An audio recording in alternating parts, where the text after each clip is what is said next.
recording all this. If you don't mind, let me just take the profile. Oluwatoyin Damilare Victor is a seasoned global HR professional with over 14 years of experience across various sectors. He is passionate about enabling business success through talent management, leadership, and cultural transformation. As the founder of Hacking Performance Network HPAN, he mentors and develops upcoming professionals aiming to raise top performers and talent managers. Seun holds multiple HR certifications and is actively involved in teaching, mentoring, and consulting. Outside of work, he values his faith, family, and role as a facilitator. So I yield the stage to Mr. Seun Damilare Victor. Over to you, SDV. Thank you so much, Tony, for that introduction. I want to say good day, friends and colleagues from wherever you may be joining from. Please confirm you can hear me. I need to be sure.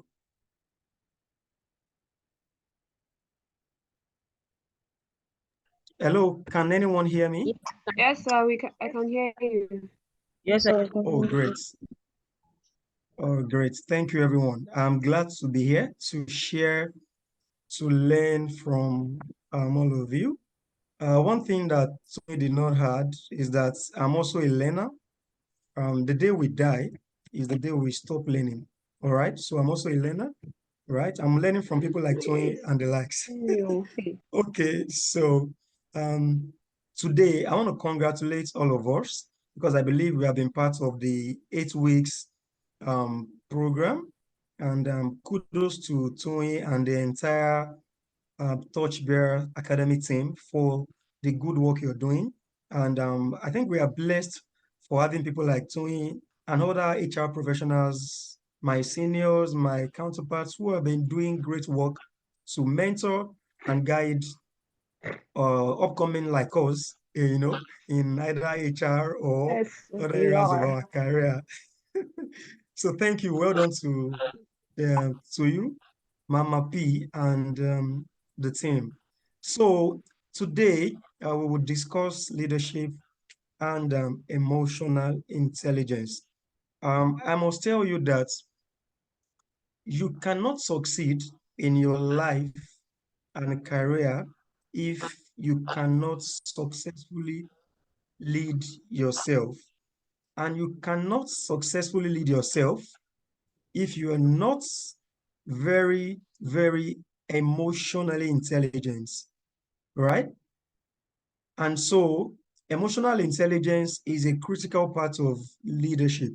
Okay, so today we'll examine, we would share a few things. I would share a few things. I would look at what some thought leaders have said. We would interact. So I want to beg you, please ensure that you're ready to interact with me. Even though I have a few slides, right? I may not follow my slides. I will just speak from my experience, from other people's experience, and we would have fun and learn while doing so. Okay, so of course, she has introduced me already. Like I said, one thing she didn't add is that I'm also a learner. I love to learn. I must say that I'm here to also learn from you guys. So I will not be doing all the speaking all alone. So sometimes I may say, please go to your chat box. Please drop in a response to questions I would ask us. So please get ready to enjoy, to interact, and to learn. All right? Okay, so today we will just examine, leadership. What are the domains of leadership? We would look at one aspect of leadership, right? That is very critical. We would look at emotional intelligence, what's the connection, benefits of leadership and EI, and all of that. Okay, so there is a lot more, but this is just like the overview of what we would be doing today. So like I said, we're going to interact. This is the first question I'm going to ask you today. And I want you to please go to the chat room and do let me know your response. Leadership does not mean you have to be on top, right? Meaning you don't need to have a title. You don't need to have a position on top before you can lead. So do you agree to this statement? Yes, maybe, or no? Even though maybe is an option, I would say I don't like people sitting on the fence in my class. Okay, so I would love that you select a yes or a maybe. So let's get started. All right. So um let's get started. Go to the chat room. Let me know your response. We are just starting. This is like the icebreaker. Okay, so thank you, Chiamaka. Thank you, Omoduni. Thank you, Favor. Okay, interesting. Okay, please ensure you respond. Ensure you respond. Everybody must respond. I think we're about 12 in class, excluding myself. So I'm expecting 12 responses before I move on. I think I've seen just 3 now. So 9 more, please respond. We're going to be interacting a lot in this class, so please respond. I'm going to ask questions once in a while, right? I may even want one or two persons to unmute themselves to speak. Thank you, Mercy. Everybody is saying yes. Okay. Thank God nobody has said maybe. Nobody is sitting on the fence just yet. Okay. Are you sure yes is your response, everyone? Are you sure? Okay, it's good. Good responses so far.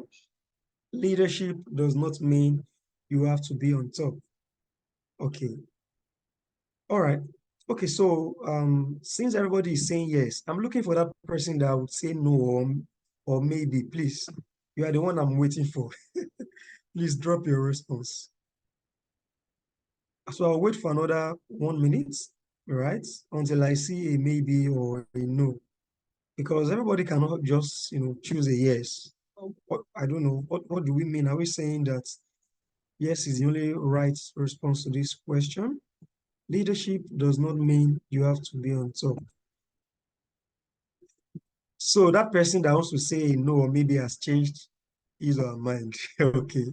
So let me just move on. Thank you so much, everyone, for your response. So Simon Sinek is one of the global leadership thought leaders.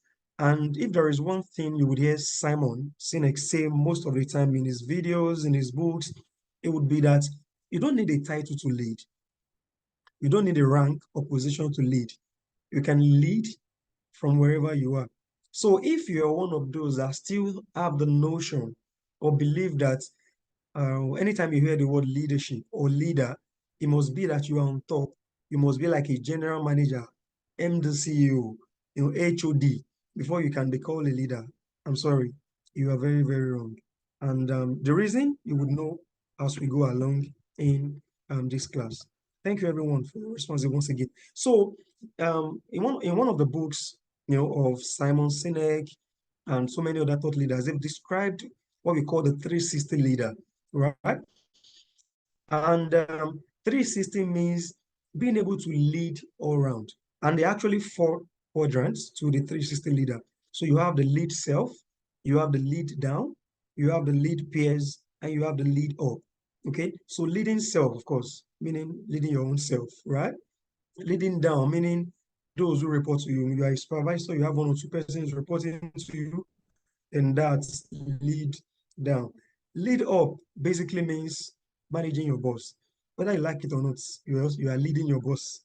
There's what we call reverse mentoring.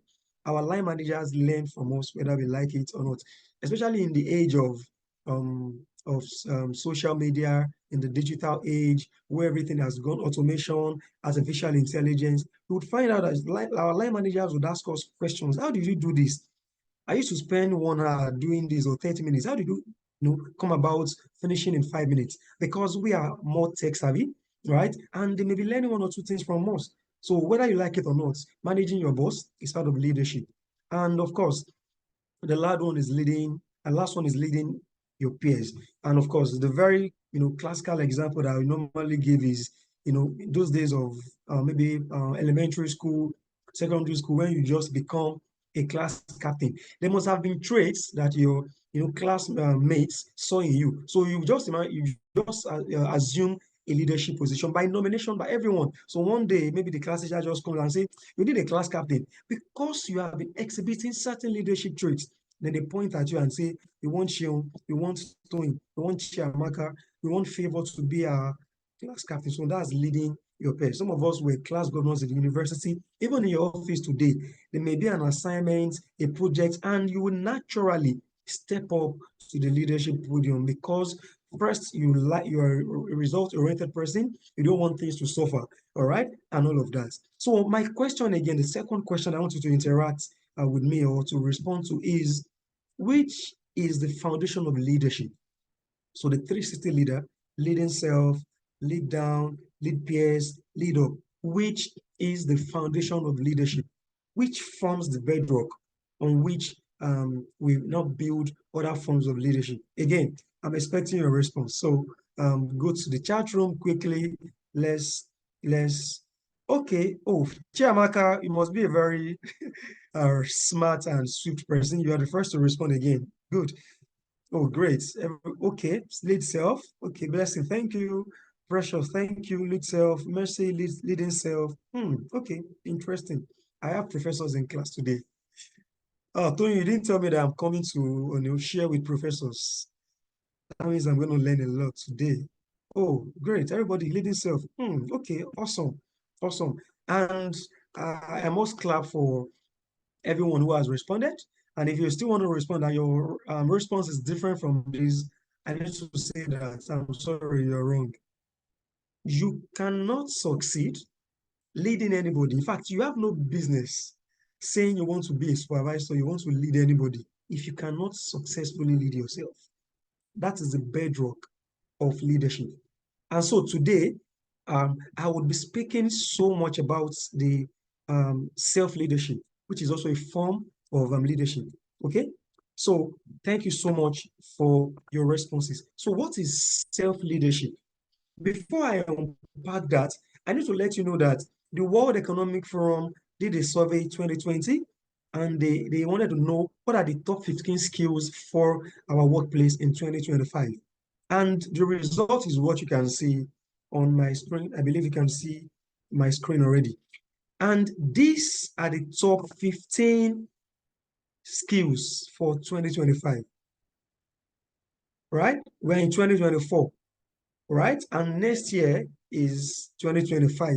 These are the top 15 skills according to the World Economic Forum survey done about 4 years ago. So normally the World Economic Forum and others will do surveys to, understand what are the top skills. And they always use this to advise, us so that people can begin to, attain this kind of competencies. And number one, analytical, active learning, complex problem solving, critical thinking, and analysis, creativity. And number 6, there you have leadership and social influence. So it means that whatever job you will be doing, whether you're in IT, anywhere you are, you would need leadership competencies to succeed. You would, in fact, even in our homes and our families, relating with our peers, our parents, our uncles and aunties, we need these competencies. So even though they are for the workplace, the survey was done for the workplace, I tell you, and I kid not, leadership competencies are required for us to succeed in every area of our life. And if you go down to number 11 on this list, there you would find emotional intelligence. So I need not tell you that what we are discussing today is very, very, very apt, is timely, and is very, very instructive, because we will be sharing and learning 2 of those competencies. Number 6, which is leadership and social influence, and number 11. And I must even tell you, some of the things we have here are linked directly to leadership, and some are linked directly to emotional intelligence. Maybe just 1 or 2 may not be directly linked. So it means that leadership today is a critical success factor for anyone or any organization. okay? And self-awareness, self-regulation, motivation, empathy, social skills, they are key components of self-leadership. So it means that anytime you talk about leadership without talking about emotional intelligence. And in 1995, Daniel Goleman is known as, he wrote why emotional intelligence is even can be and matter as more as our IQ. And from that 1995, emotional intelligence became a very prominent skill or topic in our world of work. Today, if you look at any CEO that is succeeding, any organization succeeding today, go and check their leaders. They are leaders who have a high level of emotional intelligence, because emotional intelligence basically is so much about how leaders can manage themselves, understand their own emotions, right? Regulate their own emotions, okay? And then understand the organization, the dynamics, understand people, all right? And then be able to manage people, okay?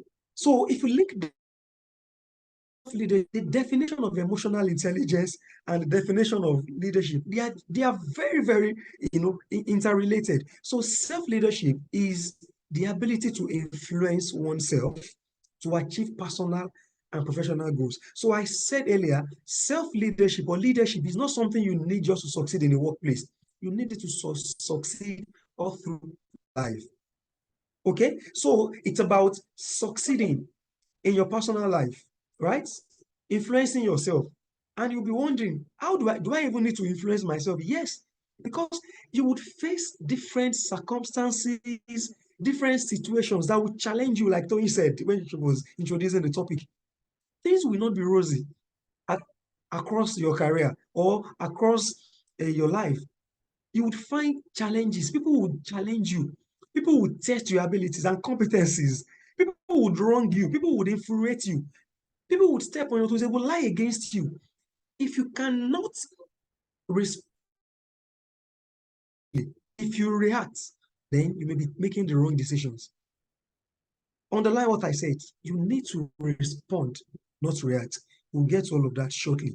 So the four major components of self-leadership are self-awareness, self-regulation, self-motivation, self-development, and self-reliance. And all of this we would unpack as we go on. But generally, self-leadership, it's you holding your life and your career in your hand. You are the driver of your own life. Don't let anyone steal your seat.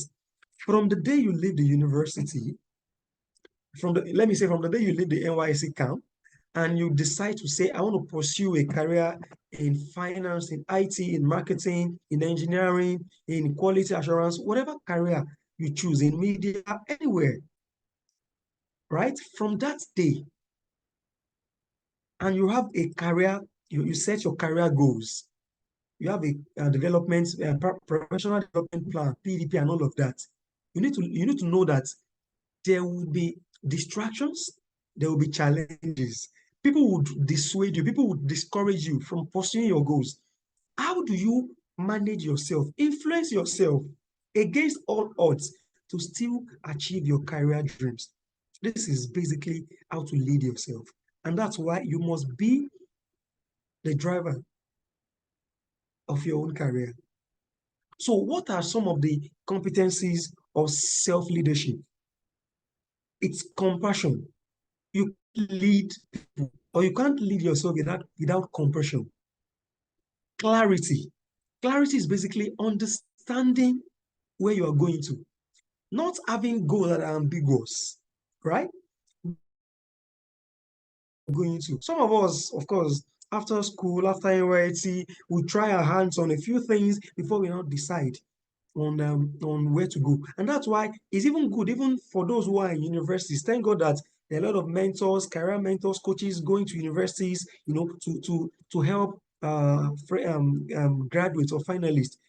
In our own days, it was not as as popular as it is today. Okay, so you need guidance. You need of course, career mentors, coaches, and all of. Once you are guided and you know where you're going to, then you can say you have clarity. So clarity is key. You can't be doing somebody's job. I tell people everybody is gifted. You have talent within you already. You have natural gifts that God deposited in you. So self-discovery is very, very key. The input of mentors, career coaches is also very key. So that helps us to have clarity. And in life, you have to be curious. You need to ask questions. If you see people succeeding, ask them, how are they doing it? Then in the midst of storm, like I said, there may be storm, there will be roadblocks, there will be challenges. You need to learn to be calm. In leading yourself, you need to learn to be calm. You can't be aggressive. Today, I see a lot of, it's good to be aggressive while pursuing your goals, but the kind of aggressive I mean is running in the wrong direction, dissipating energy on what will not give you results, right? So calmness is also key. Self-confidence. You can't lead yourself if you don't have self-confidence. In fact, nobody will believe in you if you don't believe in yourself. That's number one basic rule of personal effectiveness. Nobody believes in you if you can't believe in yourself. In leading yourself, you need to understand that creativity is key. You need to be able to do things differently. You need to be able to think as if there's no box. People would say think outside the box. I would say think as if there is no box. Creating, innovating, starting new things. All right? And courage is also key. You must be courageous. You must be able to face people and say what's on your mind. You must be able to speak in public, not speak facing 1,000 people, or even start from home. Start from your unit, maybe 3 people. When they say there's a knowledge sharing session, maybe once in a month, tell them I want to speak. I have a topic to share. You must be courageous. You must be able to pursue your goals. Don't be afraid to invest in yourself. Don't be afraid to write that exam. Don't be afraid to write that book. Don't be afraid to face interviews. You must be, because confidence and courage goes hand in hand. If you have, it goes hand in hand. If you have confidence, oh, I know this thing, but you are not courageous, when you now see a crowd or an interview panel, then there is a problem. All right. Connectedness is talking about networking. You must find a way to bond with people. Bond with people that are your peers. Bond with those that are above you.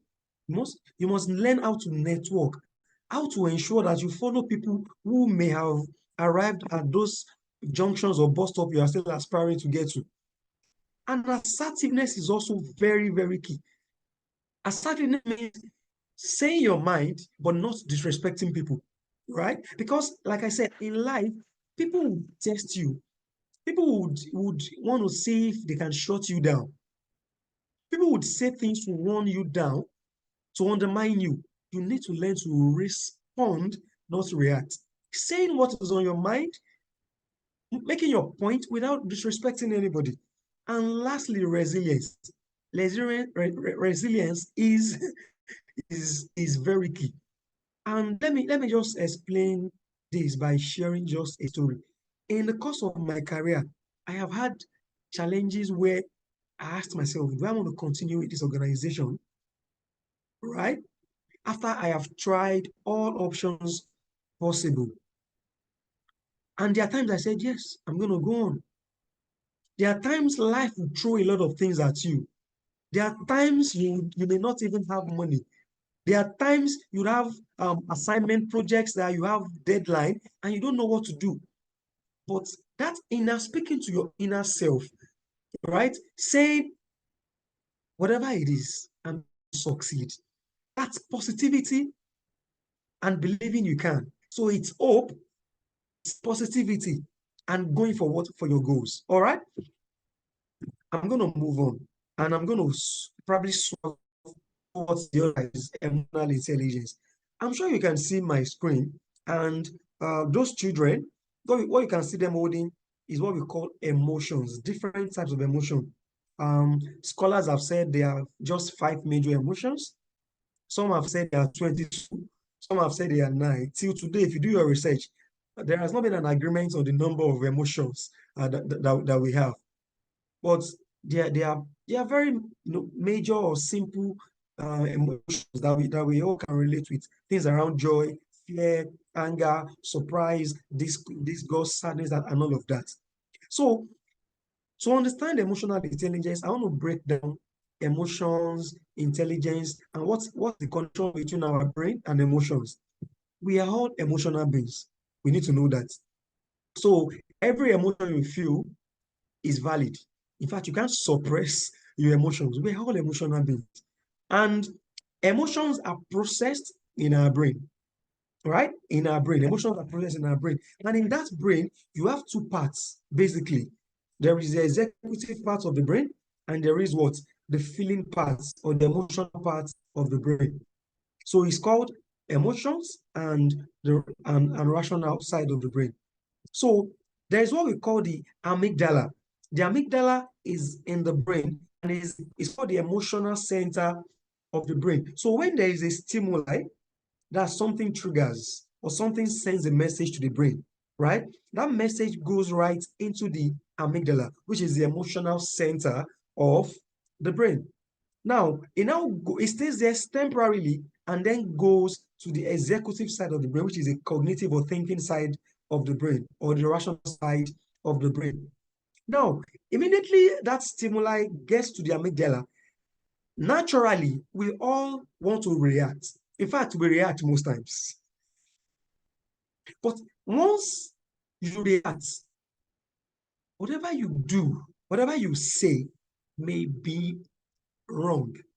In fact, it's called a rush of emotions. So most times, or not most times, psychologists have advised that, in fact, Daniel Goleman said this in his book. He said most people tend to react immediately the stimuli gets to the amygdala in the brain, which is what? The feeling, the emotions side of the brain. But he said the best thing to do is to take some time to relax. And that's why some people say count 1 to 100 before you respond. Some say just leave the scene. Some say don't respond and all of that. Some say substitute the emotion. But I say you can't substitute, you can't suppress. Emotions are valid. So the best thing to do is to allow the thinking, the executive side, which is the rational side of the brain, to process so you can respond. So from the amygdala, we react.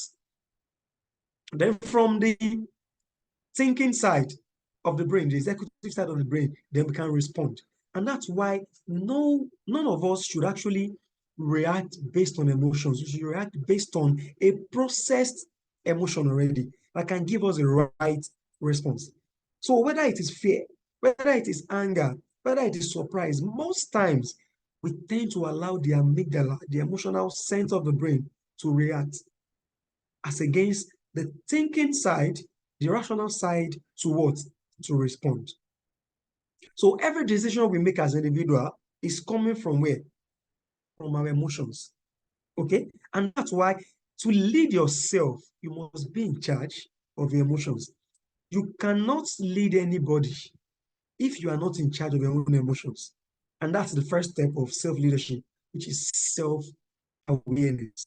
The second step is self-regulation. All right. So as you can see, so emotional intelligence, basically, these are just some definitions, a lot of it refers to the ability to recognize, understand, manage our emotions, as well as perceive and influence the emotions of others. Okay. So basically, EI is a combination of competencies which allows us to be aware of, to understand, to be in control of our emotions, to recognize and understand emotion of others, and to use this knowledge to foster success in ourselves and for others. So these are the competencies: empathy, social skills, self-awareness, self-regulation, motivation. You cannot say you're emotional intelligence if you are not self-aware, if you don't know yourself. It starts from even understanding your temperaments, which is the dominance. I'm sure we all know what those temperaments are: choleric, sanguine, phlegmatic, and melancholy. Right? Nobody has just one. We have a blend, but one is always what? Dominant. Understanding your temperaments is part of it. understanding your personal values, your strengths and weaknesses, understanding areas where you need to improve as a person. Okay? So these are the competencies of emotional intelligence. And breaking this down, so self-awareness is basically what we call emotional self-awareness. While self-management is about controlling your emotions, adapting to different situations and different, circumstances, challenges.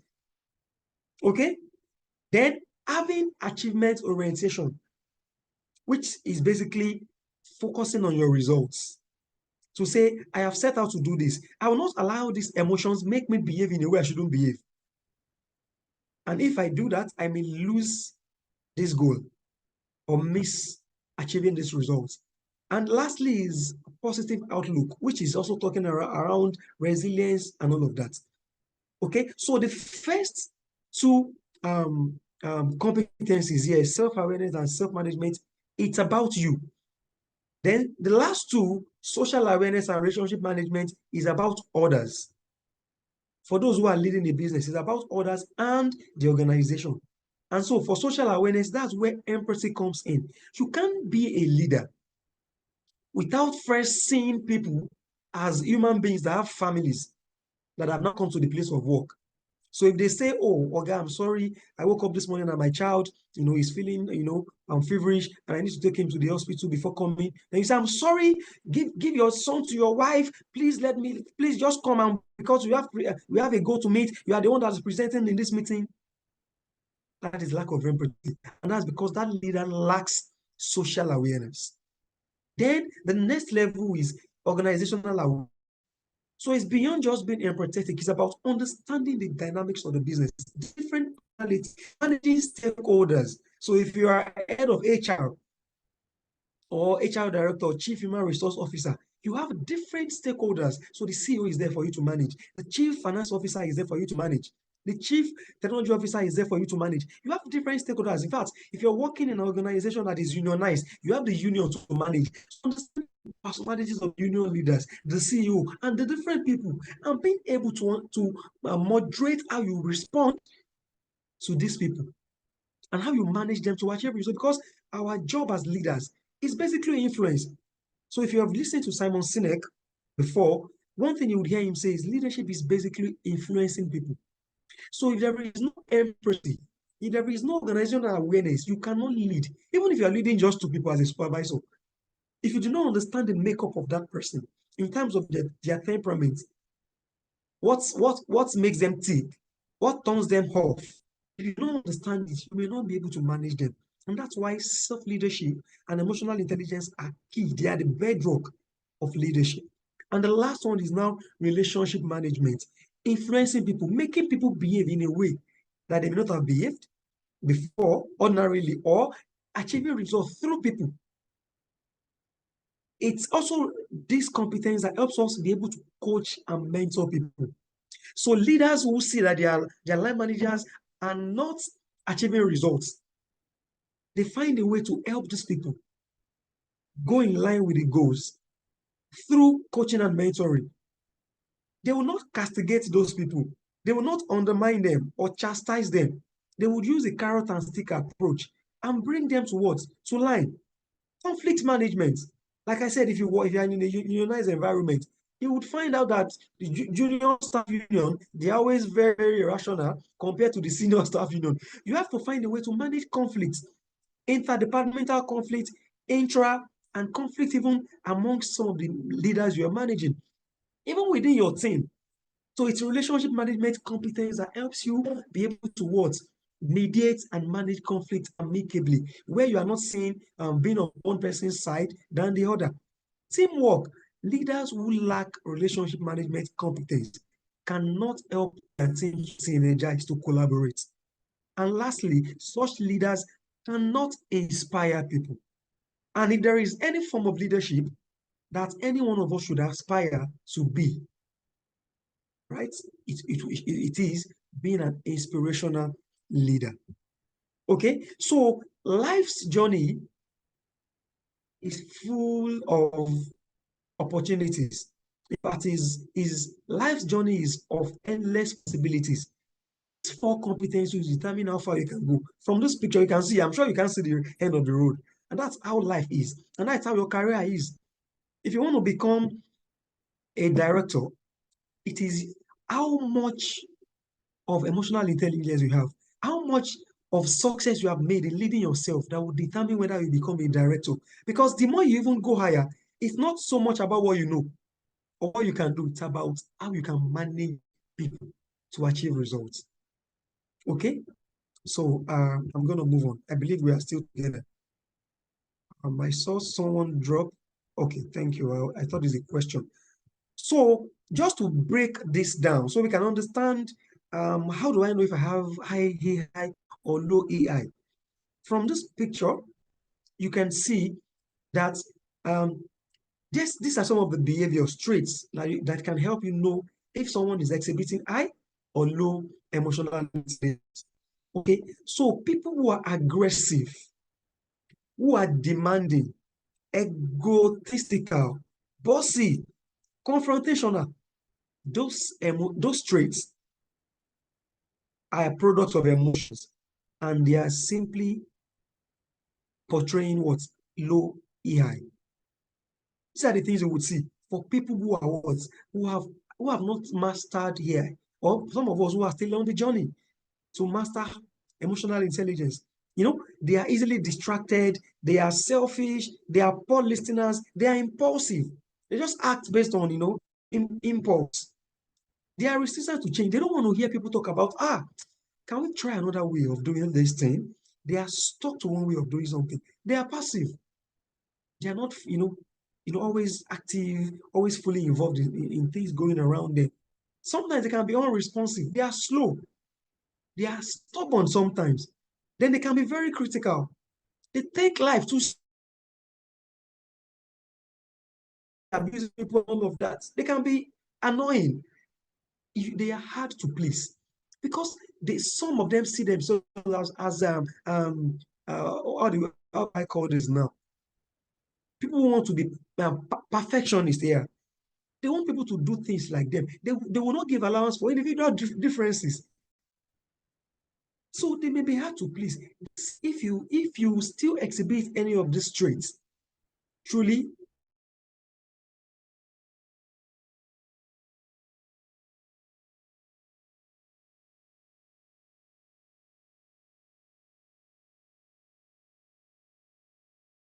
even when you are annoyed, even undermine you, you stand up with a smile, you communicate, make your point without respecting that person. That's assertiveness. Not many people can do it. Many people would react.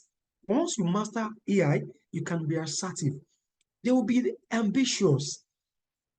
I highly emotional intelligence people are ambitious. They have a drive. They drive themselves, right? And they also drive others. They are strong-willed. They are decisive. You can see that this is like the inverse of what we have up there. They are warm. They are friendly. They welcome people. They are accommodating. They are enthusiastic. They are not moody all the time. They have a very positive outlook about life. They are sociable. They are charming. They are persuasive, right? They will not force you or coerce you to do things. They will find a way to selling the benefits of that idea to you. They are patient, they are stable, they are predictable, they are consistent, they are good listeners, right? They treat people equally. Same treatment, they are not impartial. They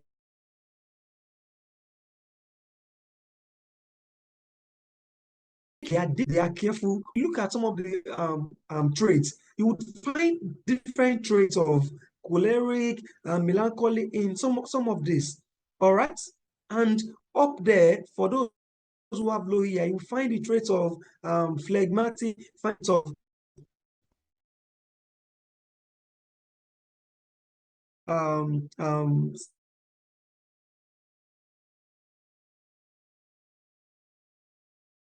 sound. It's a blend or an interplay of itself.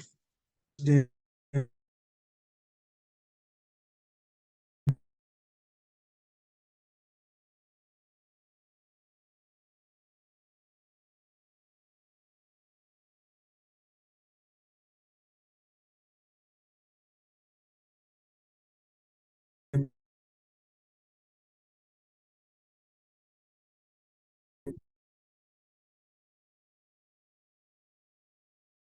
self-awareness is for yourself, and social awareness, break this down into some other things. So what does self-awareness really mean? What does it mean? It's the ability to recognize and understand your moods and emotions, drives, as well as their effect on others. Before you see anything, before you do anything, you are thinking about the impact, and that's about management now. So it's about first being aware of who you are. Like I said earlier on, your temperaments, your moods, your personal values, what drives you, what motivates you as a person. So once you are self-aware, then you can self-manage. So awareness, then regulation. Then on the other part, which is about others and of course the organization, then it's social awareness. It's ability to understand the emotional makeup of other people, the skill in treating people according to their emotional reaction, which is empathy. Okay? Giving people balance, understanding how they feel, trying to see why they behave the way they do. Okay? And lastly, for regulation, it will not be social skills. So once you understand people, then you can regulate how you relate and manage them. So it's about proficiency in managing relationships, managing your stakeholders, building network, right? And finding a common ground and to build rapport. And if you see all of this, this is the bedrock of self-leadership. And in fact, leadership as a whole. If you cannot master these 4 quadrants, then you have no business managing people. But it starts from self. The journey of leadership starts from self. Before you say you want to lead people, myself. All right. So all of this I've talked about. I'm just trying to pick out some of the definitions. So under recognition for self-awareness, it's about self-confidence, understanding your own emotions, recognizing how you behave, how your behavior impacts others, paying attention to how others influence your emotional state, guarding your hearts, right? Not taking life too seriously. There are times we go too personal. Like I ask my wife sometimes, I say, are you already angry? So you need not to take life too seriously. Don't take what everybody says to heart. Don't take how everybody behaves to heart. Because once you do that, the consequence will not be what people will talk about, not what those people did. You need to understand this. So always start from yourself. Do not look at what people are doing. Start from yourself. And I tell people, you always have a choice to respond, not to react to stimuli. Okay? So let's move on. So I have a case study here. Can anybody tell me what you can see here? Even though it's on the board, the Danfo driver. Is there anybody here who does not understand that's cliche word, Danfo? So let me explain. So Danfo is a name used to refer to commercial buses. They are the famous yellow and black commercial buses in Nigeria. Especially in Lagos, that move people from one location to the other. Okay. So basically, these are buses, means of transportation. So listen very well to this case study.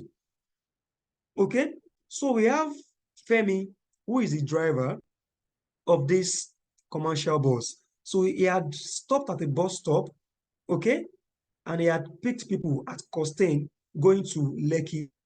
All right.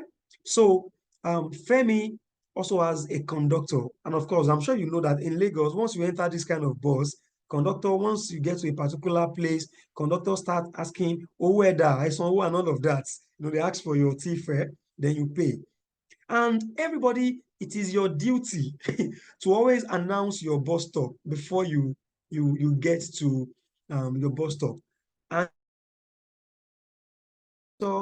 to the driver. But most times the conductor has a responsibility, all right, to ensure that the driver stops at your desired bus stop. So let's say the conductor's name is is Segun, for instance. The driver's name is Femi. And we have a lot of passengers, and people were getting to their bus stop. They announced, and of course, they will drop. Okay, and of course, this is a 16-seater bus. Okay, sorry, 14-seater bus. We have 3 rows and 2 people in front. 14-seater. So including driver and conductor, that would be 16 people on board.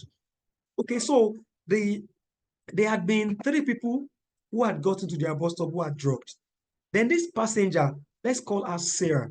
So Sarah has been pressing her phone all the while in the bus. Then Sarah realizes that, oh, she will soon get to her bus stop, and then says, Segun, who is the conductor, I'm stopping at, let's say, Stadium, for instance. I'm just giving any bus stop, right? And then the Segun, who is the conductor, did not hear. Then because the lady, Sarah, was sitting right behind the driver, then she calls the driver, who is Femi, to say, driver, next bus stop. Oh, wow, that is a cliche in Lagos. I'm stopping at the next bus stop. So while she was saying that, the driver almost got to her bus stop. And all the while, the driver has been looking at the rear mirror and saw that this lady has been pressing her phone. Then he says, I'm sorry, why are you just telling me that we are getting to your bus stop when we are even there already? I'm not going to stop for you. Why have you been pressing your phone? Then the driver goes past a bus stop. All right. And the next thing Sarah did was to stand up from her seat.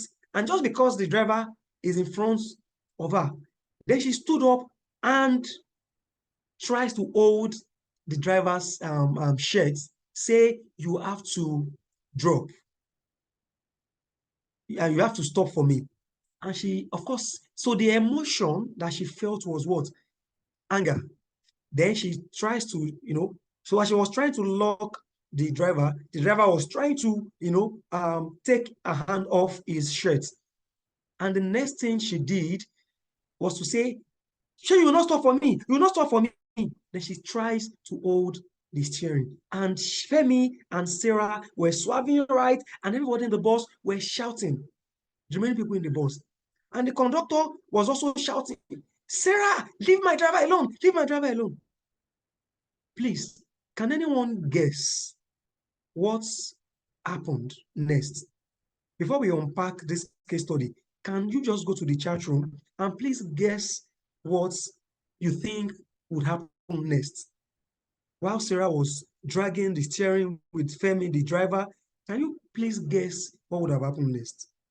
Okay, please go to the chat room. Let me see your response. Can you guess?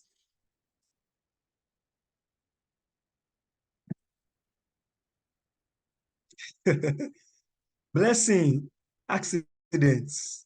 Sozi, they had an accident. So we don't think the driver can press brake? Okay. Oluwatoyin accident. Okay. Okay, so while you are answering this, can you also label the emotions that the driver felt? Can you also, label the emotion? And can you tell us who is at fault in this? And how can you relate this to leadership? There is a lot to learn from this case study. So yes, I hear they had an accident. Fine. Nobody thought the driver could have applied brake and maybe come down to deal with Sarah, who had locked him up. Everybody is saying accident. Okay, fine. So I want somebody to please unmute, just one person. Tell us why you think they had an accident. What emotions the driver felt, and how is this related to leadership and emotional intelligence? I believe we are all professors. We are smart people in the room today. So please, I want one person. You could raise your hand if you want to speak. Just one person. Raise a hand, and I will yield the mic to you. Tell us, what emotions did the driver feel? Right? How is this related to leadership and emotional intelligence? Please, Tony, can you confirm you can still hear me? I see people leaving the room. I hope everything is fine. Hello? Hello? Hi, Tony.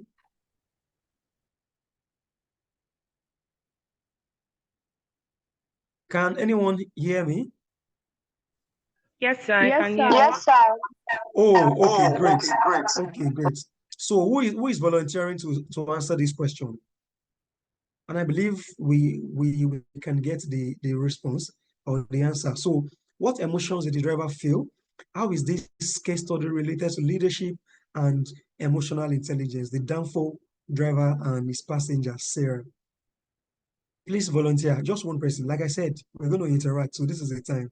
I want one person to speak. Tell us what you think. Adebi, you want to speak? Tell me along, right? Right? Okay, good evening, sir. My name is Yes. Oluwatoyin. Yes. Yo, please, can you all hear me? Yes, we can. Yes, we Yes, can. we can. Yes, we can. Thank you very much, sir. Yes, there's really a lot to learn from this case study that you have painted. First off, I would say that because I'm trying to put myself in Sarah's shoe and also the driver.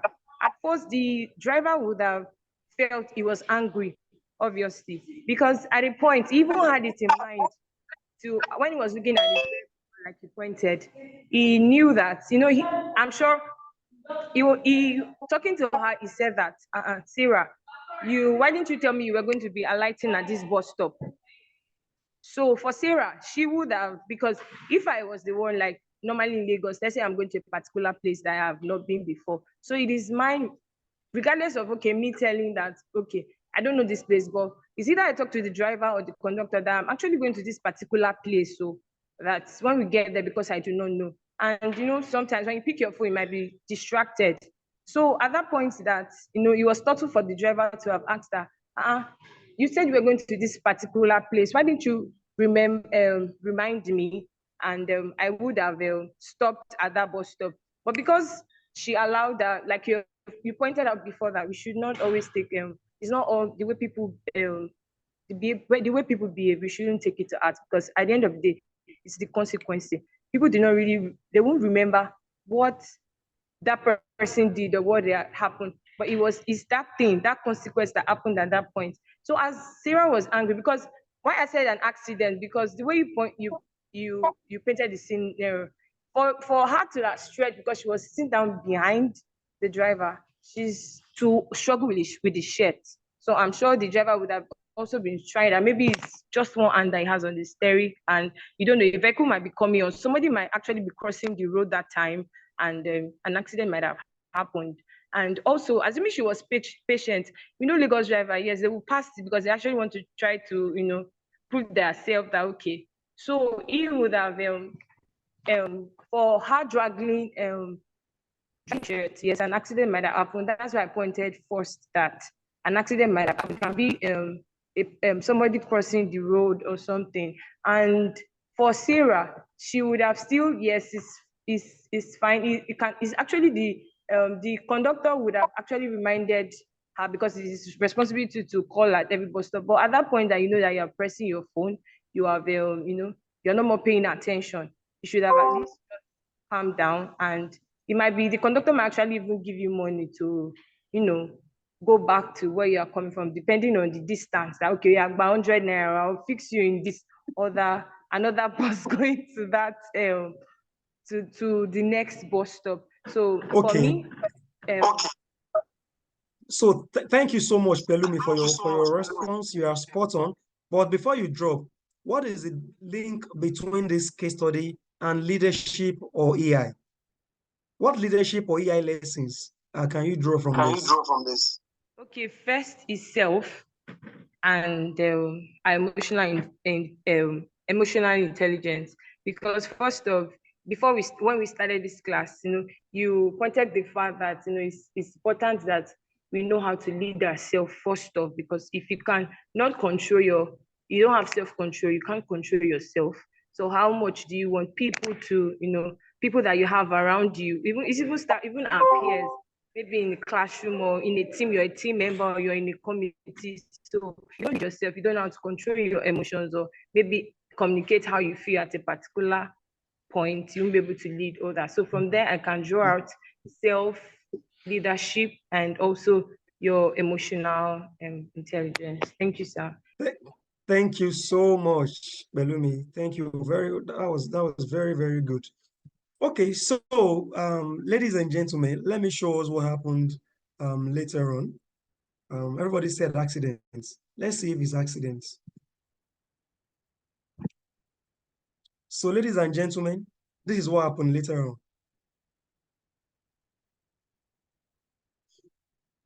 So, at this junction, I need to tell you that emotional intelligence, as simple as it sounds, it can make or mar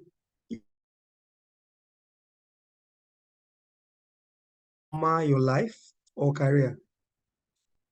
Emotional intelligence can bring an accident that may be fatal. Sorry, lacking emotional intelligence can make us have fatal accidents.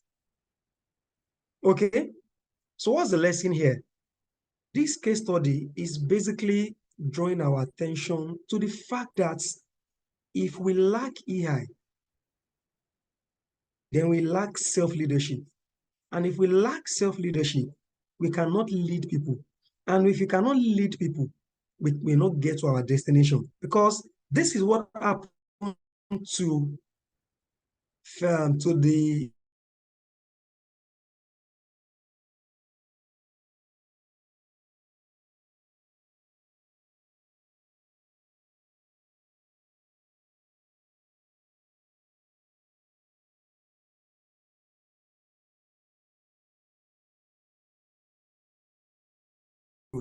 and this happened. It was a serious accident. I don't want to go beyond more than this. I don't want to tell you other things that happened, maybe the casualties and all of that. But please pick the lesson. Pick the lesson from this. You need to understand that things may go south in the course of your career. In fact, your parents may even disagree with you on some decisions you're making.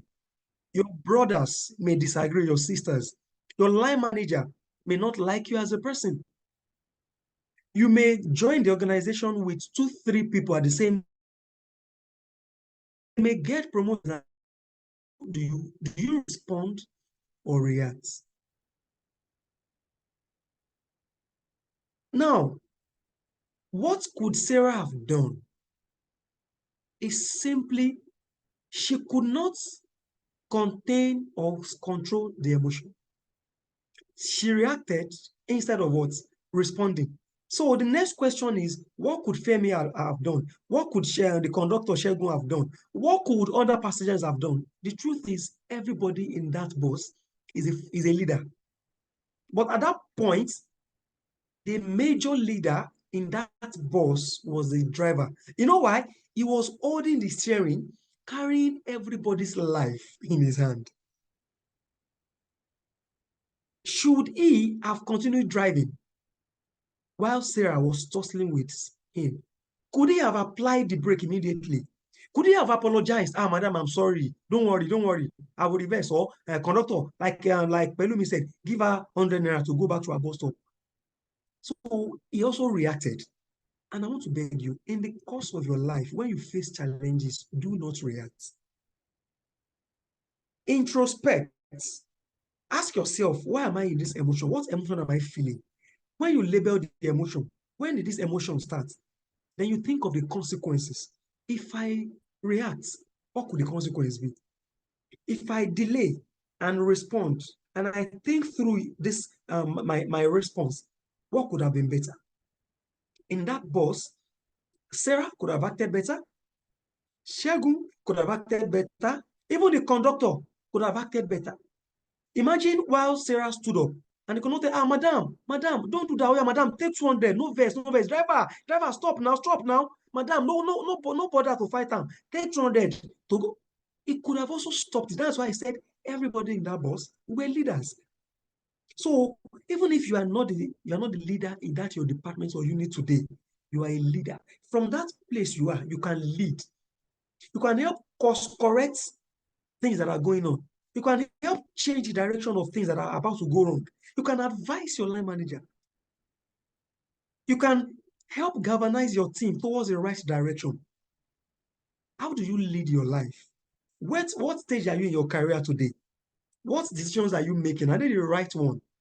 Are you making decisions because people are you following the bandwagon? That's also a form of emotion. When you see people doing a lot of things, maybe people are rushing to do a particular certification, and then you rush. You are excited because everybody is doing that particular professional exam and they are passing. Does it align with your career? Because every decision we make in our career, in our life, is as a result of a particular emotion that we feel. Do not make decisions that would be catastrophic or that will cause fatality to your job where you're working or to your career. And that's the lesson I want us to draw from this case study of the downfall driver and his passenger. So every day of our life, we will take decisions. You will feel different emotions, as you can see. It could be anger. It could be sadness. It could be surprise. It could be joy. I remember those days at the university. Of course, this internet fraud was raining. Started raining since the early 90s even, but it was not as pronounced as this. And we had a few guys that were into internet fraud, and they make money, and the next thing they do is they go buy a car. And right in front of us, one particular afternoon, we were going to the campus. A guy that just made money from internet fraud, who bought a car, right, was speeding, but very high speed, very reckless, and as he was going, there was a ditch somewhere, and this guy swerved because he couldn't control the speed. In fact, he was with a friend. He swerved into that ditch, and they died on the spot. What was the emotion? Excitement, joy. They made money, they got a car, and they want to go enjoy. I'm sure we heard the story of that lady in one bank in Ikorodu, one commercial bank that committed suicide, that drank sniper a few months back. Is it up to 2 or 3 months? I can't remember. But I'm sure we heard the story. She was depressed. She thought that there was no more hope for her to make it in life. And the next thing she did was to enter the bathroom and committed suicide. That's an emotion of depression, of hopelessness. She could have shared what she was going through with somebody that she could confide in. There is no challenge or situation in life that does not have a solution. So committing suicide was what she thought was the option, but that was also based on that emotion. She could not disconnect the emotional side of the brain from the what? Thinking side of the brain. I also hear there was a story of the A1 MD in Ghana. Very prominent MD, doing well, living large, he could travel to anywhere in the world. He has money. I don't want to call the name of the bank in Ghana. And one day, he has this executive assistant working with him. And this lady can be sluggish sometimes. So he had given her an assignment, right, to make some presentation for him. So she had sent like twice or thrice, and he was not happy with what she did. And he had sent her back to go work on it, giving her instruction of what to do. And on the 4th time that she would send to him, and she came to she beckoned on him to say, "Boss, I've sent a reviewed one." You know what happened? When he opened the reviewed one, he was not satisfied again. And he was so furious. He was livid. And he stood up and then beckoned on this lady. And she didn't, I think she heard and was also afraid and didn't respond. She kept quiet, just stood up. And he shouted, "Can't you hear I'm calling you?" And the next thing is, there was a stapler on his table. He could not allow that emotion, that anger to flow through the cognitive side. While the emotion was in the amygdala, he took the stapler and flung the stapler at her. And the stapler hit this lady, hit her somewhere close to her eyelash, right? And she started bleeding. And she sat on the floor. And this MD was there shaking. Before you knew it, people around got to know what has happened. That is how this prominent MD, who was earning very well, living a good life, was dismissed on the spot.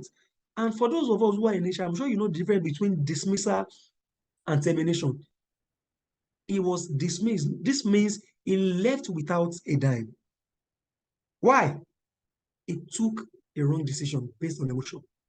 He could not control himself. You can imagine how many years he had worked to become him. The minimum would be like 20 years.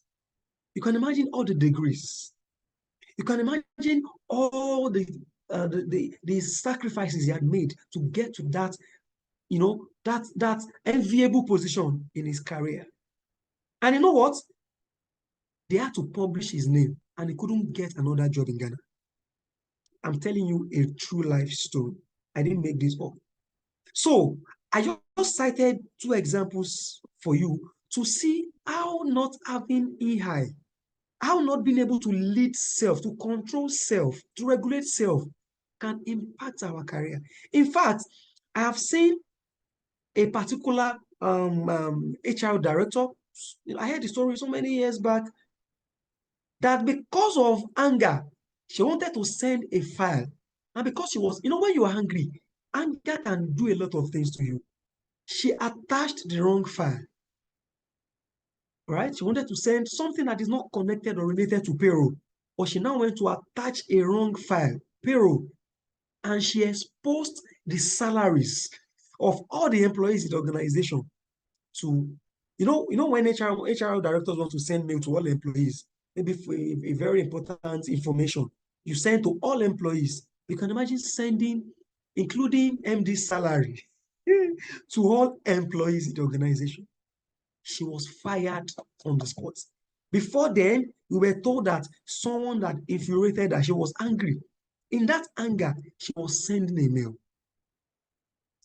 My friends, my colleagues, ladies and gentlemen, I've cited 3 instances plus our case study to show you that you need a high level of emotional intelligence either to lead or to succeed in your career.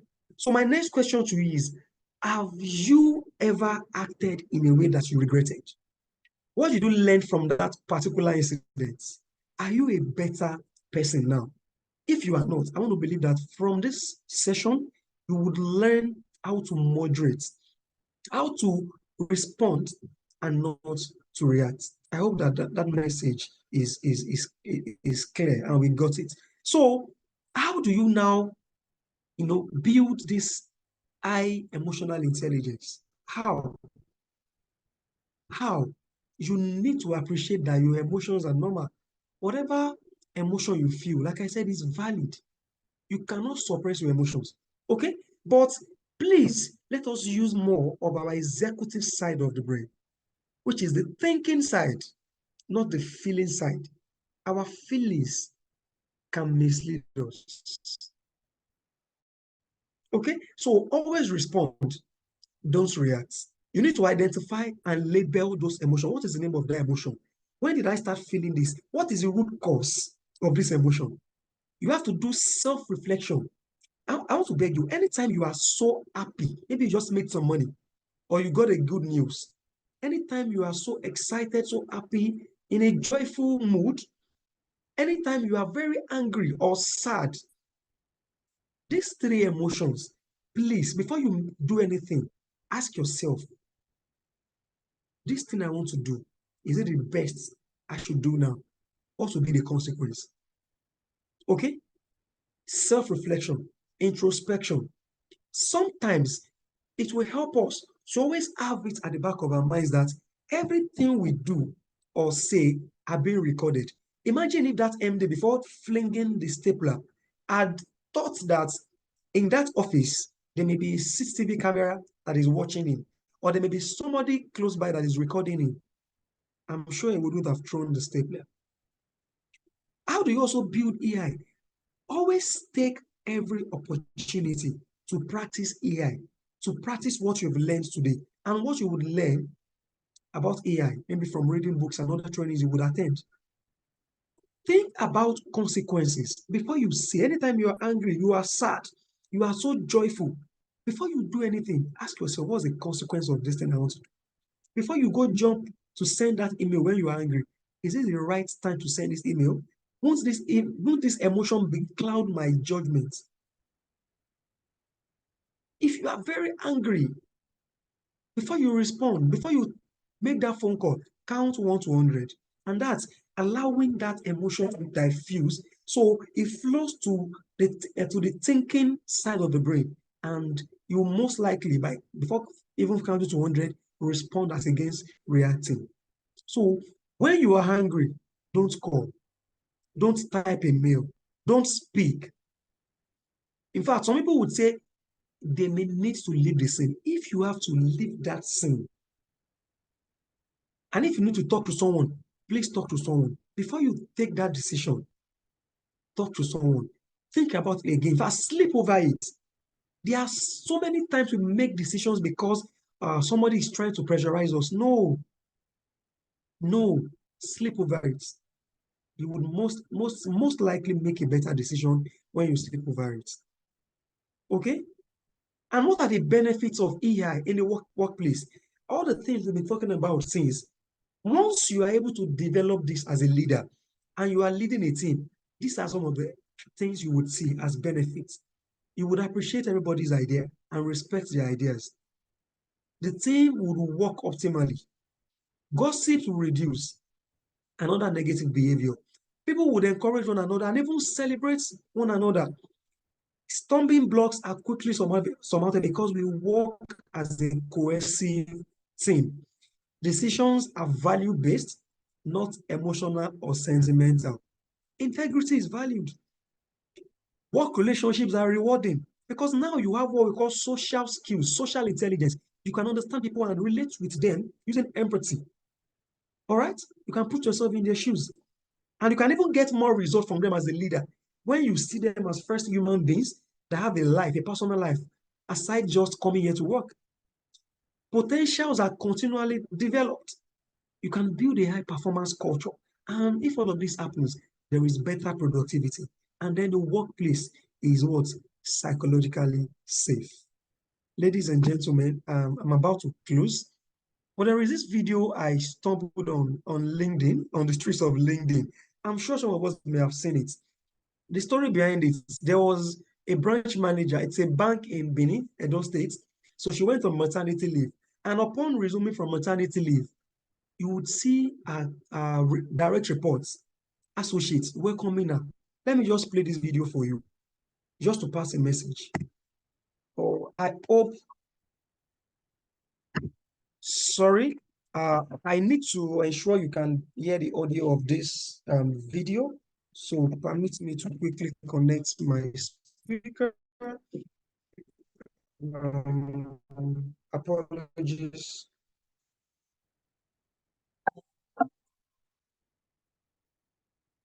Take note. Okay, I believe you would be able to hear the audio now. Okay, so just watch.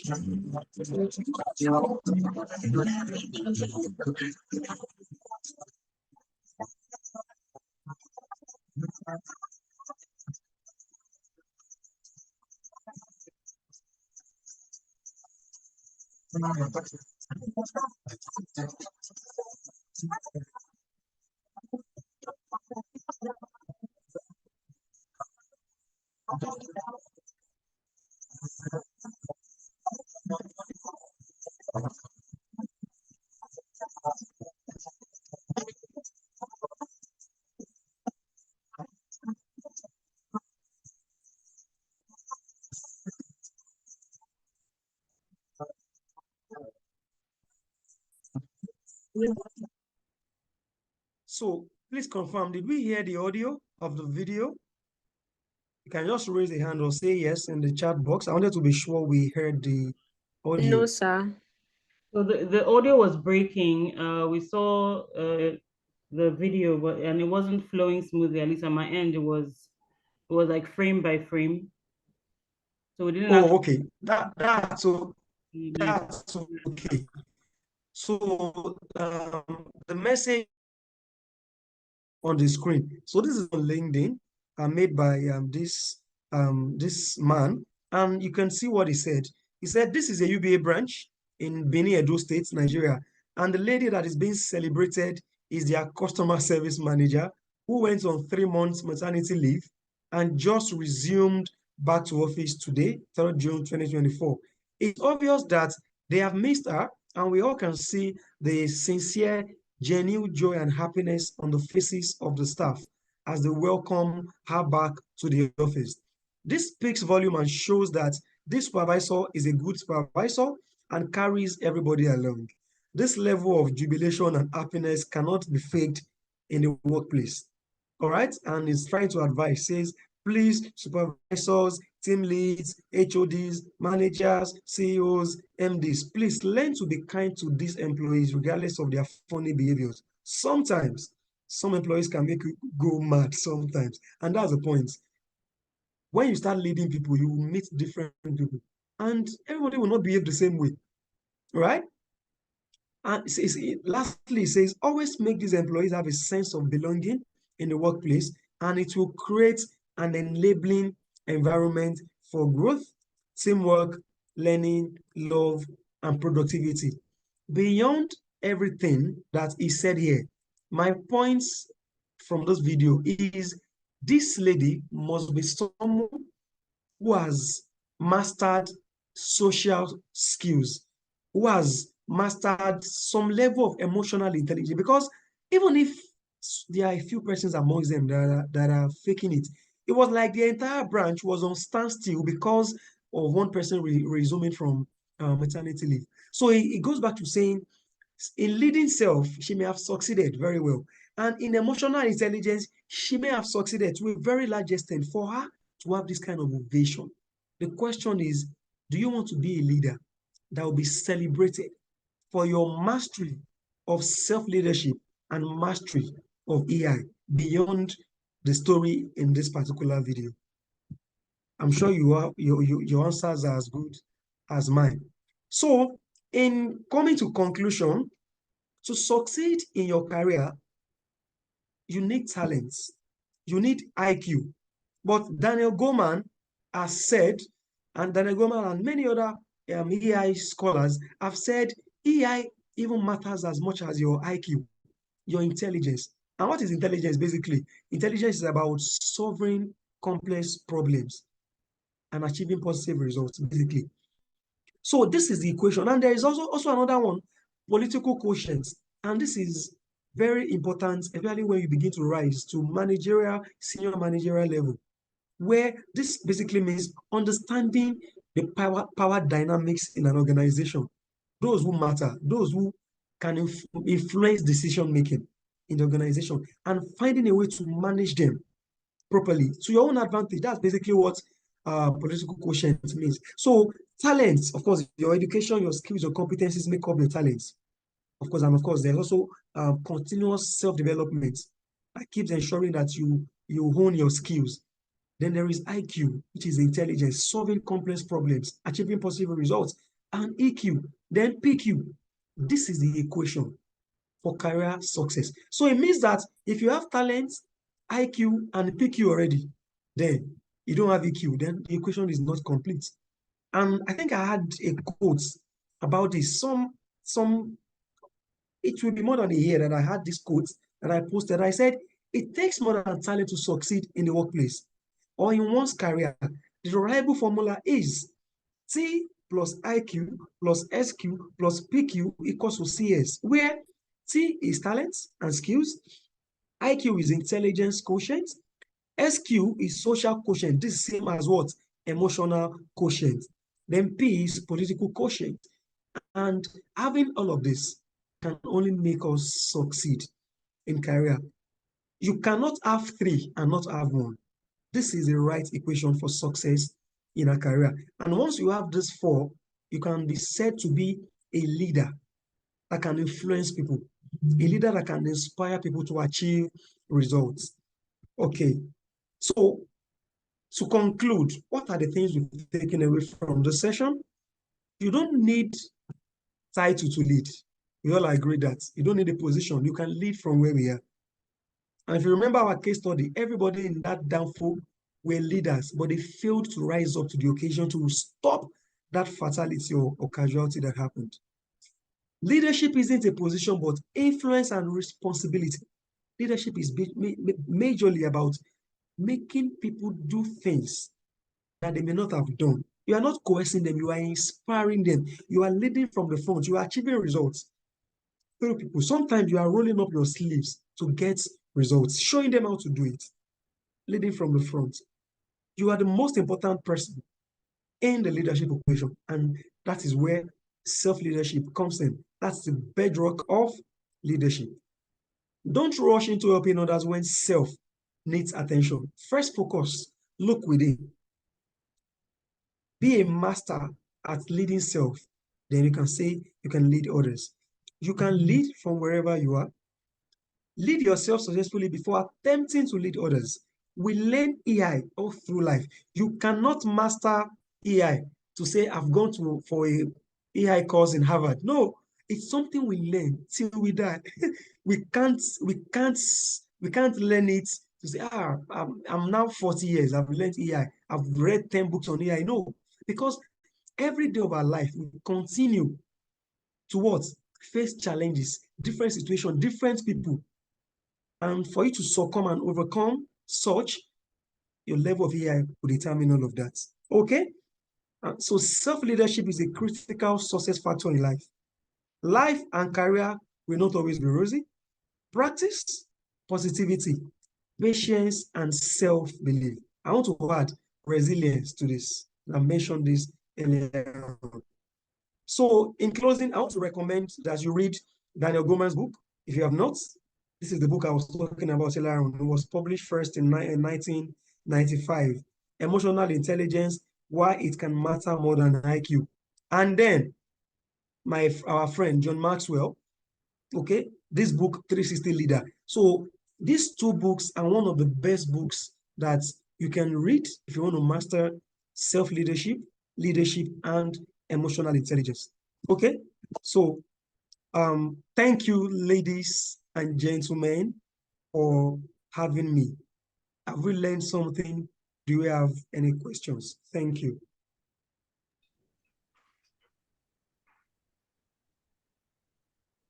Can anyone hear me? Fantastic. I think everybody is trying to give a reaction, hand clap reaction. Okay. Thank you so much, SDV. It was a fantastic session. And we are tracking well with time. I know that you have to leave pretty soon. Can we take one or two questions, guys? Do we have any questions that we want to ask? Because I think this was a very comprehensive session on emotional intelligence and leadership. Does anybody, if I recall, when I was privileged to take the session as well on another platform, it was the Will Smith story that I used as a case study. I think a number of us are familiar with what happened in that particular instance. And well, barring all the sensationalism around the relationship with the wife and all that, I think he's beginning to bounce back. It seems like he's beginning to bounce back because there's a lot of public sympathy. But there were pretty serious consequences by virtue of his inability to master his emotions at that particular instance.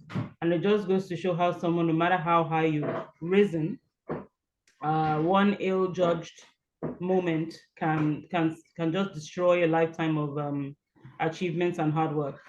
A couple of years ago, there was another story about, I think it was an IMF, the president of the IMF before this lady, Christina Lagarde, and that shows it was a long time ago. He was in a hotel room with a maid or something of the sort. And once that story was published, he lost his post. And we can imagine that that's a pretty high height to fall from. So we can't overemphasize the importance of leading yourself and displaying emotional intelligence in the workplace.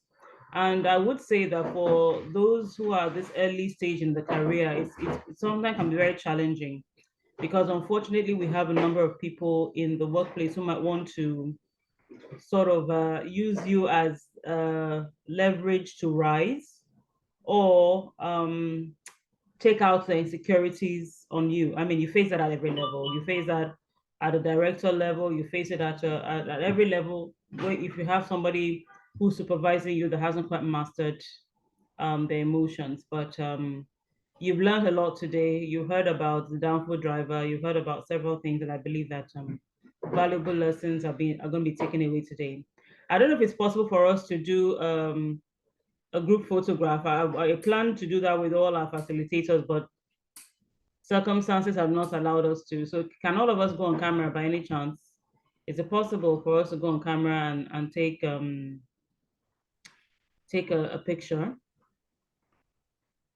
Is it possible? Are we all in a place where we can what's it called? We can switch on our cameras and take a picture?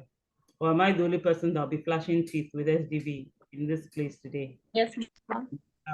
So if you can, please switch on your camera. We do count of 3 and we take a picture so we can release SDV.